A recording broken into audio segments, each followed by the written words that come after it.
The following opinions are solely those of BoatTEST.com and its test captain. Hi, Captain Steve for BoatTEST.com, and today we'll be taking a look at the operations and docking capabilities of the Meridian Yachts 341 Sedan. While she certainly qualifies as an actual cruiser, her size makes her a good transitional yacht for those moving up from day boating. She has a fairly basic system layout and is easy to handle, but let's take a closer look at some of the main components before we make some approaches to the dock. The engines are located under a hatch in the salon. Soundproofing keeps the engine noise manageable.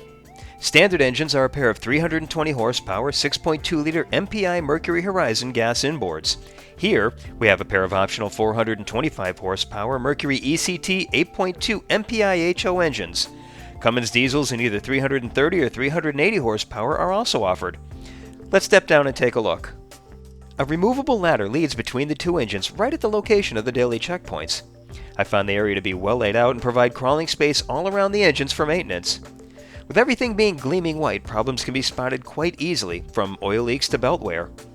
The shafts can be seen running through dripless shaft seals. Sea strainers are easily cleaned and all hoses are properly double clamped. We also have an optional fire suppression system installed.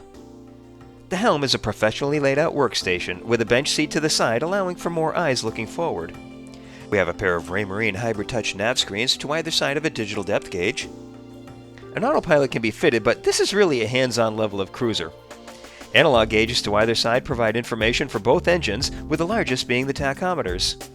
Right next to the engine controls are the single-press engine start and stop buttons, right next to the trim controls.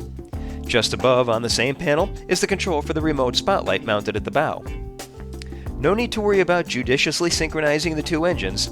With the digital throttle and shift system, a sync feature is just a push of a button. Bringing the throttles to within 50 RPM will automatically match the RPM of both engines. Even better is one of my favorite features, the single lever button, which allows both engines to be controlled simultaneously with one control stick. Around the dock, press the dock button to slow things down a bit. Now you won't have to be quite so gentle with the throttles, and responses will be smoother and a little slower. In other words, it's less likely that you'll slam into the dock from a heavy hand. The seat is a bucket style that wraps around for comfort, swivels, slides, and it's mounted to a telescoping pedestal to accommodate captains of different heights. It also has a flip-up bolster. As it turns out, the 341 Sedan is not only extremely maneuverable on the water, but also around the dock, and it's here where most novice captains will feel a lack of confidence. However, she's pretty forgiving and makes up for any shortcomings that a lack of experience may present.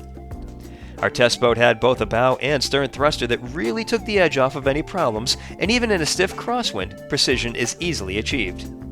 Here, I'm using the engines to control the momentum of the 341, allowing me to slowly approach the dock. The thrusters were more for directional control, working against the crosswind to keep us aligned with the dock. Just a shot every now and then is all it takes.